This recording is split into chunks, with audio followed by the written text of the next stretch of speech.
about cybersecurity and threats to computer systems in this lesson and in the next. Now, what I'll have you do in class is pair off with one other person in the class. Or if we're all virtual or mostly virtual, I'll be setting you up with one other person, so you will be paired. Choose wisely. This person may just save your life. And before we get into the tech portion and into the real nitty-gritty of our lesson, we're going to ponder a certain scenario. You arrive at school just like any other day. In the morning, the teacher tells everyone that there will be a fire drill just after lunch. You go through your morning classes as usual. It's an ordinary day, except for one thing. You've overheard a few students in each class complaining of stomach aches. In every class, it seems like 2 or 3 students ran to the restroom, and when they returned, they looked pretty pale. Lunchtime comes. You're sitting with your friends when someone mentions how weird it's been that so many people have been complaining about stomach aches. Another friend thinks something is fishy about the situation and suggests that maybe everyone is just faking it to get the school closed for a few days. That seems like it would take a lot of coordination, but maybe they're right. You go to your next class and look around the room. There are a few students who are looking really pale now. A couple of them are complaining to the teacher that the nurse didn't believe they are really sick. Apparently, the nurse also thinks it's not possible for so many students to get sick all at once, and that this is just a scam to get out of school. The alarm sounds for the fire drill. Everyone exits the building, walks to the edge of the school's property, and waits for the all clear to re-enter the building.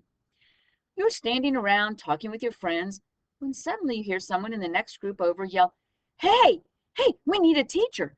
Joe's really sick." You look over to see a student curled up on the ground, clutching his stomach, white foam starting to spill from his mouth. Another student starts yelling to get a teacher's attention too. You can see a teacher walking towards the fallen boy when suddenly another student vomits just behind you. Grossed out, you move away from the crowd. Standing a little further away, you can see that there are about 20 students all curled up on the ground with foam spewing from their mouths. Groups of students and teachers gather around each of these fallen students. Some are on their phones trying to dial 911. Amid all the commotion, you wonder, where are the fire trucks that usually show up to clear the building? Usually they're here by now. And if people are calling 911, how come you still don't hear any approaching sirens? How is it possible that no one is answering my 911 call? You hear a teacher shout at her phone. Is it possible that no one is coming to help? Just then, a student screams at the top of her lungs, "He's unconscious!" You look over to see a girl shaking another student who is clearly unconscious and not responding to her violent shaking. A larger crowd gathers around this girl, holding the student, blocking your view.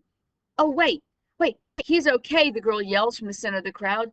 Joey, are you okay?" she says to the boy from behind the wall of students and teachers. "Ah, my neck! You bit my neck," the girl yells. The crowd pushes back, and people fall over one another. Panic ensues, and you realize all these sick students were actually infected students. That's right, boys and girls, zombies. Soon, those who were infected have either infected all the other students and teachers or eaten them. You and your partner are the only survivors, crouched between 2 parked cars in the parking lot. The outskirts of the school are swarming with zombies now. They're making their way toward your location. You have 5 minutes before they reach you. Your only hope for survival is to break back into the school. But the doors are all locked. How will you do it? Some things to keep in mind. This was a fire drill. all your belongings were left in the school except for what you have in your pockets or purses right now. Although this isn't a very realistic situation, I want you to think of it in a realistic manner. In other words, if you cannot hotwire a car, don't include it as one of your methods. For the sake of this experiment, it is impossible to go anywhere beyond the school grounds, even if you had transportation. The zombies are the 28 days later kind, which means they are fast and very angry. Also, they won't attack someone that's already turned into a zombie. I suggest you write your method on a scrap piece of paper to keep your mind straight when we are sharing out as a class. You and your partner now have 5 minutes. If I need to make breakout rooms, I will send you to the breakout rooms. Once everybody's in the breakout room, your 5 minutes will start and I will call you back. Go.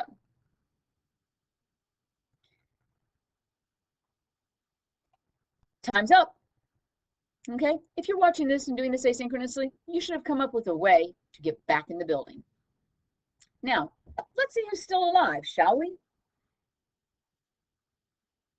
Each pair will share their method for breaking back into the school, and I will list them on the board.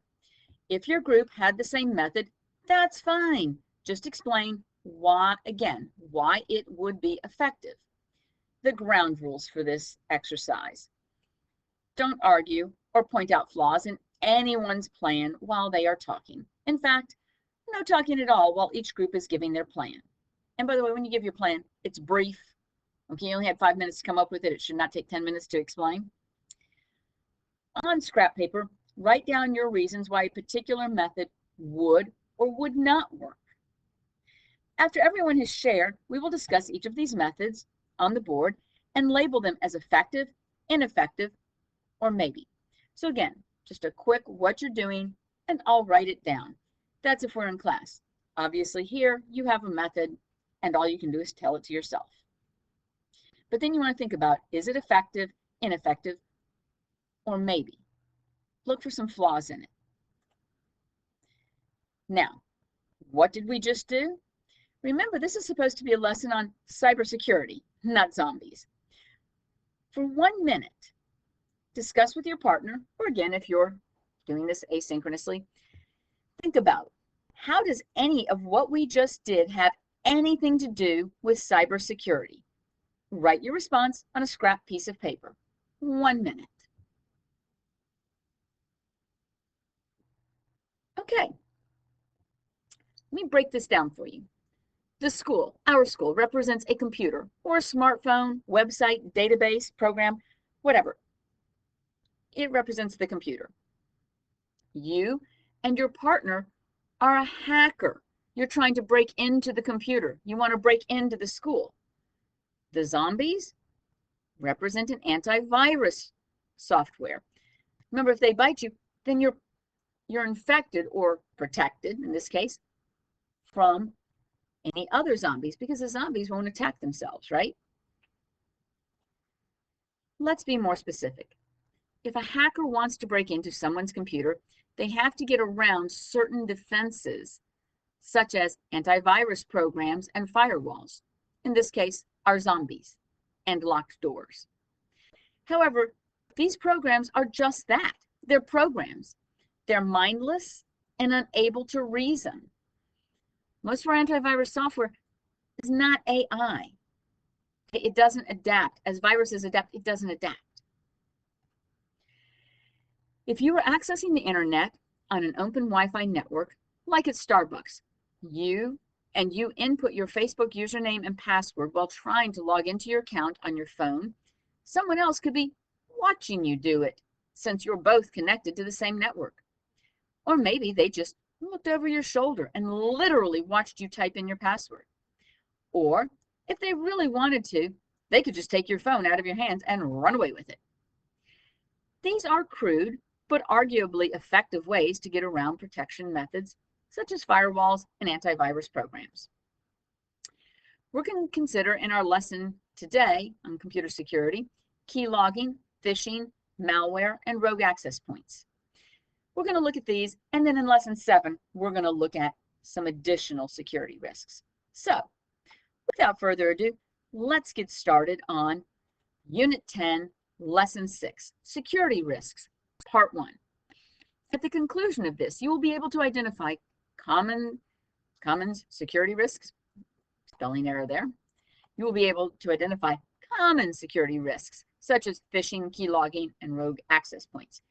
You'll explain how these common security risks target people and discuss the warning signals for these common security risks so you can notice when maybe you're the victim. Now, have you ever received an email or a text message that looked suspicious? Have you ever been unsure if you should open the message, click on a link? What are some things that made you suspicious? Jot those down. Things that might make you suspicious. Misspelling of your name, your email, or your company. Okay? Or there might be something that sometimes you can't put your finger on, but the logo's not just right. Something that seems too good to be true. Free vacations for a year. Asking for personal information, especially when it's unsolicited. A flashy link they want you to click on. And also sometimes a scare tactic. If you don't do this, then you're going to be charged money, you're going to pay a penalty, fined, jailed, whatever. Scare tactics, not going to happen. There are many different ways that data can be stolen. We're going to examine a few. You will now be assigned a number, 1, 2, or 3. This number will determine the security risk that you will investigate further and educate your fellow classmates about. Now, if you were given 1, you will be doing keylogging, 2, phishing, 3, malware. You need to log into code.org, go to Unit 10, Lesson 6. If you're in Group 1, go to Level 2. Group 2, go to Level 3. Group 3, go to Level 4. In those levels, you're going to look at examples. There's some articles, some videos to watch. You want to read the articles, watch any videos. And then you want to create a PSA, a public service announcement slide. A single slide, a single picture, whatever. What is the security risk? If it's keylogging, what's the security risk? What's at risk when you're a victim of keylogging or of phishing or malware? How are people targeted? How do they get you phishing? How do they get you with malware or keylogging? And what are the warning signs? Note, when you make your public service announcement, a visual is encouraged. Don't write a paragraph on your slide. I don't want a paragraph. I want a visual. And then you need to be able to talk to these 3 things. Each person, everybody, needs to make a slide on their given topic. I'm putting you in these 3 different groups so that you can you can discuss keylogging with other people who are reading the keylogging. So everybody should read and watch and then discuss and create. You have 20 minutes to investigate the materials, read the materials, and then create this public service announcement slide. Please, some of you are much better at creating these things than others. I'm looking for your ability to talk to and answer these 3 questions, okay? So you have 20 minutes. Go.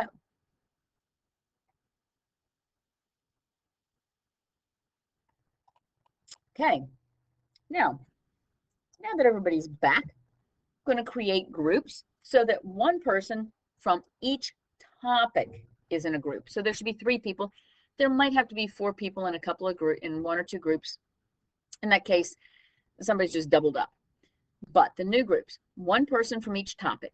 What you're going to do is show your slide to each other and give an explanation of your security risk. So there will be 1 person with keylogging, 1 person with phishing, 1 person with malware. Do it in that order. Whoever had keylogging, go first. And then phishing, and then malware. Present your slide to each other, explain your security risk, how people are targeted, and what are the warnings. I'm going to send you off into your breakout rooms, and you have 10 minutes to educate each other.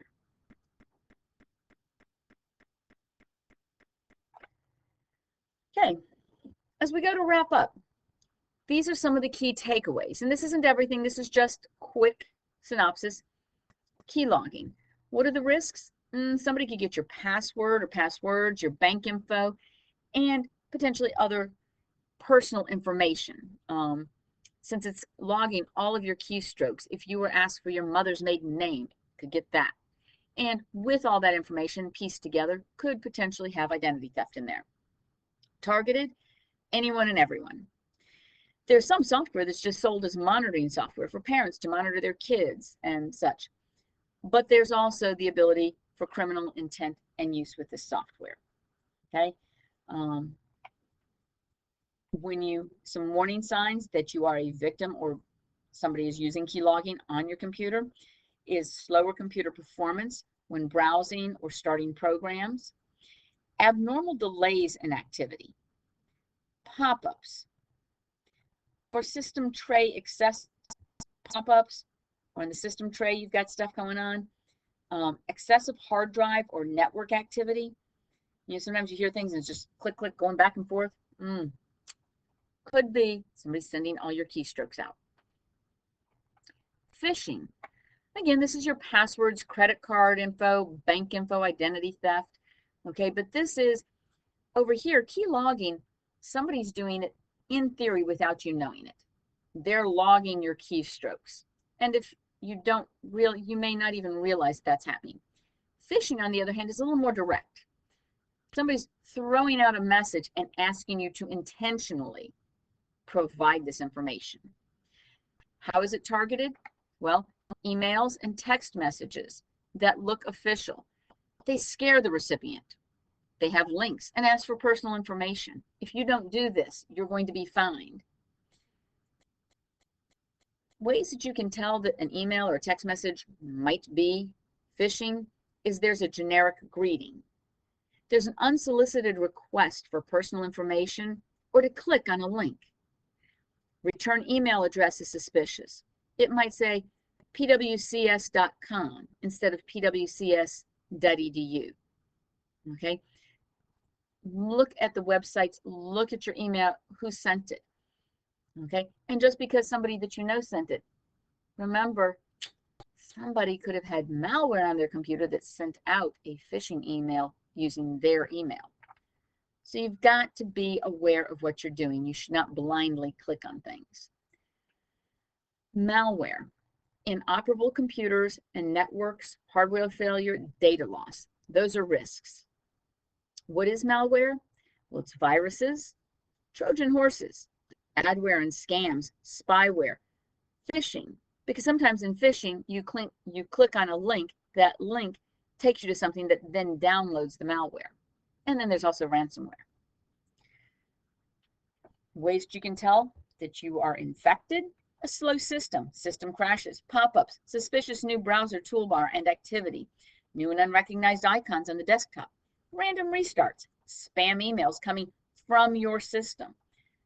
Okay, somebody sends you back an email or calls you up and says, hey, you're sending me some stuff that's doesn't make sense. Or did you send me this stuff? That's a clue that you've got malware on your computer. So again, key logging, targeted, that's anyone. Somebody put key logging software. There's got to be software somewhere on your system that's logging your keystrokes. So you may not even realize it's happening. Phishing, somebody got you to provide information. Malware is a program that runs, some kind of program that runs, virus, Trojan horse, etc., that does stuff to your computer. Vocabulary. Phishing is a technique that attempts to trick a user into providing personal information. That personal information can then lead to access, can be used to access sensitive online resources such as bank accounts and emails. Key logging is the use of a program to record every keystroke made by a computer user in order to gain fraudulent access to passwords and other confidential information. Now, again, fraudulent access, that's if you're using key logging in a criminal way. There are, if you are a parent and you have an underage child, you have every right to know what they're doing. You are morally and legally responsible for that child.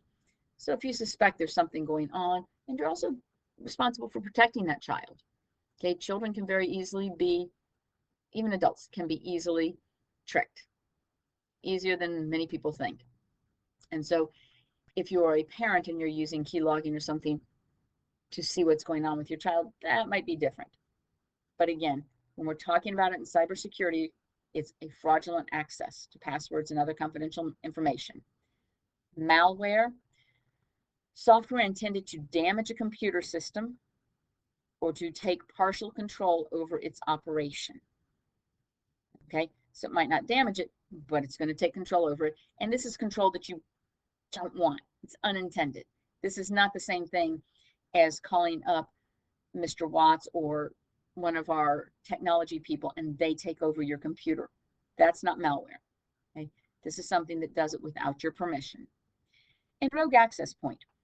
Nobody had to go out and look this up, but rogue access point is a wireless access point that gives unauthorized access to secure networks. We'll talk a little bit more about this later, but this is one of your vocabularies from this lesson. All right. Hope you guys all enjoyed the zombie apocalypse and that you learned a little bit about some security risks on computers. Don't forget to do the homework worksheet that accompanies Unit 10, Lesson 6.